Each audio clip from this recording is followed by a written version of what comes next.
ਜਿਹੜੇ ਇੰਗਲੈਂਡ ਵਾਸਤੇ ਸਿੱਖ ਹੈਗੇ ਆ, ਉਹਨਾਂ ਨੇ ਜੋ ਉੱਥੇ ਦੀ ਮੌਜੂਦਾ ਲੇਬਰ ਸਰਕਾਰ ਆ, ਉਹਨਾਂ ਨੂੰ ਇਹ ਕਿਹਾ ਆ, ਧਮਕੀ ਦਿੱਤੀ ਆ ਵੀ ਜੇ ਤੁਸੀਂ ਦਰਬਾਰ ਸਾਹਿਬ ਦੇ ਵਿੱਚ ਜੋ ਕਤਲੇਆਮ ਹੋਇਆ ਸੀ ਉਹਦੀ ਇਨਕੁਆਇਰੀ ਨਾ ਬਿਠਾਈ ਛੇਤੀ ਤੋਂ ਛੇਤੀ, ਤੇ ਅਸੀਂ ਜਿਹੜੇ ਤੁਹਾਡੇ ਐਮਪੀਜ਼ ਆ ਉਹ ਪੂਰੇ ਇੰਗਲੈਂਡ ਦੇ ਵਿੱਚ ਜਦੋਂ ਵੋਟਾਂ ਹੋਣੀਆਂ ਉਹਨਾਂ ਦਾ ਬਾਈਕਾਟ ਕਰਾਂਗੇ। ਕਿਉਂਕਿ ਇੰਗਲੈਂਡ ਦੇ ਜਿਹੜੇ ਸਿੱਖ ਆ ਉਹ ਮੰਨਦੇ ਆ ਵੀ ਇੰਗਲੈਂਡ ਦੀ ਉਸ ਟਾਈਮ ਦੇ ਉੱਤੇ ਮਾਰਗਰਟ ਥੈਚਰ ਦੀ ਜਿਹੜੀ ਸਰਕਾਰ ਆ, ਉਸ ਨੇ ਇੰਡੀਆ ਦੇ ਵਿੱਚ ਇੰਦਰਾ ਗਾਂਧੀ ਨੂੰ ਜਿਹੜੀ ਪੂਰੀ ਸਪੋਰਟ ਦਿੱਤੀ ਸੀ ਦਰਬਾਰ ਸਾਹਿਬ ਤੇ ਅਟੈਕ ਕਰਨ ਦੇ ਲਈ। ਯੂਕੇ ਦੇ ਵਿੱਚ 450 ਦੇ ਕਰੀਬ ਗੁਰੂ ਘਰ, ਚੈਰਿਟੀਜ਼, ਐਸੋਸੀਏਸ਼ਨ ਤੇ ਯੂਨੀਵਰਸਿਟੀ ਸੁਸਾਇਟੀਜ਼ ਨੇ ਕੈਰੀ ਸਟੈਮਰ ਜਿਹੜੇ ਉੱਥੇ ਦੇ ਪ੍ਰਾਈਮ ਮਿਨਿਸਟਰ ਆ ਉਹਨਾਂ ਨੂੰ ਲੈਟਰ ਲਿਖਿਆ ਆ ਵੀ ਜਿਹੜਾ ਤੁਸੀਂ ਪਹਿਲਾਂ ਵਾਅਦਾ ਕੀਤਾ ਸੀ ਵੀ ਅਸੀਂ ਫੁੱਲੀ ਇਨਵੈਸਟੀਗੇਟ ਕਰਾਂਗੇ ਕੀ ਕੁਝ ਇਹਦੇ ਵਿੱਚ ਵਾਪਰਿਆ ਹੈਗਾ ਆ, ਦਰਬਾਰ ਸਾਹਿਬ ਤੇ ਅਟੈਕ ਵੇਲੇ ਇੰਗਲੈਂਡ ਦੀ ਸਰਕਾਰ ਨੇ ਕੀ ਕੀਤਾ ਆ,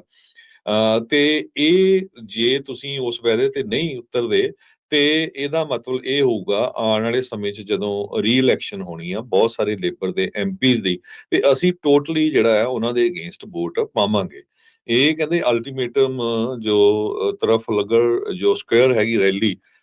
ਉੱਥੇ 41ਵੀਂ ਐਨਵਰਸਰੀ ਜੋ ਸਿੱਖ ਮਨਾ ਰਹੇ ਹੈਗੇ ਆ, ਯਾਦ ਕਰ ਰਹੇ ਹੈਗੇ ਸ਼ਹੀਦਾਂ ਨੂੰ, ਇਸ ਕਤਲੇਆਮ ਨੂੰ ਜਿਹੜਾ ਦੁਨੀਆ ਨੂੰ ਦੱਸ ਰਿਹਾ ਇਸ ਕਤਲੇਆਮ ਬਾਰੇ।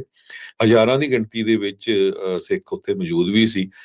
ਉਹਨਾਂ ਨੇ ਇਹ ਕਿਹਾ ਵੀ ਜਿਸ ਟਾਈਮ ਦੇ ਉੱਤੇ ਦਰਬਾਰ ਸਾਹਿਬ ਦੇ ਉੱਤੇ ਅਟੈਕ ਕੀਤਾ ਗਿਆ, ਹਜ਼ਾਰਾਂ ਦੀ ਗਿਣਤੀ ਸਿੱਖਾਂ ਨੂੰ ਮਾਰਿਆ ਗਿਆ, ਉਹਦੀ ਪੂਰੀ ਦੀ ਪੂਰੀ ਜਿਹੜੀ ਇਨਵੈਸਟੀਗੇਸ਼ਨ ਆ ਉਹ ਛੇਤੀ ਤੋਂ ਛੇਤੀ ਜਿਹੜੀ ਆ ਸ਼ੁਰੂ ਕਰਾਈ ਜਾਵੇ। ਜੂਨ 1 ਨੂੰ ਇਹ ਲੈਟਰ ਜਿਹੜਾ ਸਿੱਖ ਕਮਿਊਨਿਟੀ ਵੱਲੋਂ ਲਿਖਿਆ ਗਿਆ ਆ ਵੀ ਹਿਊਜਲੀ ਡਿਸਅਪੁਆਇੰਟਡ ਦੇਅਰ ਹੈਜ਼ ਬਿਨ ਏ ਡਿਫੀਨਿੰਗ ਸਾਇਲੈਂਸ, ਤੋ ਹੁਣ ਅਸੀਂ ਬਹੁਤ ਡਿਸਪੁਆਇੰਟਡ ਆ ਵੀ ਹੁਣ ਤੁਸੀਂ ਚੁੱਪ ਕਰ ਗਏ, ਜਦੋਂ ਪਹਿਲਾਂ ਸੀ ਉਹ ਕਹਿ ਰਹੇ ਸੀ ਵੀ ਅਸੀਂ ਜਿਹੜੀ ਇਨਕੁਆਇਰੀ ਕਰਾਂਗੇ ਯੂਕੇ ਦੀ ਇਨਵੋਲਵਮੈਂਟ ਇੰਡੀਅਨ ਮਿਲਟਰੀ ਦੇ ਆਪਰੇਸ਼ਨ ਦੇ ਨਾਲ, ਤੇ ਐਂਟੀ ਸਿੱਖ ਮੇਜਰ ਜੋ ਬ੍ਰਿਟੇਨ ਦੇ ਵਿੱਚ ਵਾਪਰੇ। ਇਹ ਮਾਰਗਰਟ ਥੈਚਰ ਉਸ ਟਾਈਮ ਦੇ ਉੱਤੇ ਪਾਵਰ ਦੇ ਵਿੱਚ ਸੀ। ਉਹ 2014 ਦੇ ਵਿੱਚ ਬਹੁਤ ਸਾਰੇ ਜਿਹੜੇ ਡਾਕੂਮੈਂਟ ਆ ਉਹ ਐਕਸੀਡੈਂਟਲੀ ਰਿਲੀਜ਼ ਵੀ ਹੋ ਗਿਆ ਸੀ ਗਵਰਨਮੈਂਟ ਵੱਲੋਂ, ਜਿਹਦੇ ਵਿੱਚ ਇਹ ਪਤਾ ਚੱਲਿਆ ਸੀ ਵੀ ਇੰਗਲੈਂਡ ਦੇ ਜਿਹੜੇ ਆਫੀਸਰਸ ਆ ਮਿਲਟਰੀ ਦੇ ਉਹ ਇਨਵੋਲਵ ਸੀਗੇ ਭਾਰਤ ਦੀ ਸਰਕਾਰ ਦੇ ਨਾਲ। ਜੀ ਅਰਜੁਨ ਸਿੰਘ ਜੀ, ਹੋਰ ਵੀ ਬਹੁਤ ਸਾਰੀਆਂ ਜਿਹੜੀਆਂ ਚੀਜ਼ਾਂ, ਜਿਹੜੀ ਤੁਸੀਂ ਪੋਸਟ ਦੀ ਗੱਲ ਕੀਤੀ ਨਾ, ਪਹਿਲਾਂ ਉਹਨਾਂ ਨੇ ਲਿਖਿਆ ਸੀ ਭਾਰਤ ਸਰਕਾਰ ਵੱਲੋਂ ਦਰਬਾਰ ਸਾਹਿਬ ਤੇ ਕੀਤੇ ਹਮਲੇ, ਫਿਰ ਉਹਨਾਂ ਨੇ ਉਸ ਨੂੰ ਕਰ ਦਿੱਤਾ ਕਾਂਗਰਸ ਸਰਕਾਰ। ਇਹ ਉਹੀ ਸਰਕਾਰਾਂ ਨੇ, ਉਹੀ ਗੱਲਾਂ ਨੇ ਜਿਹੜੇ ਇਹਨਾਂ ਸ਼ਹੀਦਾਂ ਨੂੰ ਅੱਤਵਾਦੀ ਲਿਖਣ ਤੋਂ ਬਗੈਰ ਕੁਝ ਲਿਖਦੇ ਨਹੀਂ ਸੀ। ਅੱਜ ਤੁਸੀਂ ਦੇਖੋ ਵੀ ਉਹਨਾਂ ਸਮੂਹ ਸ਼ਹੀਦਾਂ ਨੂੰ ਸਿਨੇਮਰ ਪ੍ਰਣਾਮ ਜਿਹੜਾ ਉਹ ਕਰ ਰਹੀ ਆ। ਸੋ ਆਪਣੇ ਹੱਕ ਦੇ ਵਿੱਚ ਜਿਹੜੇ ਆ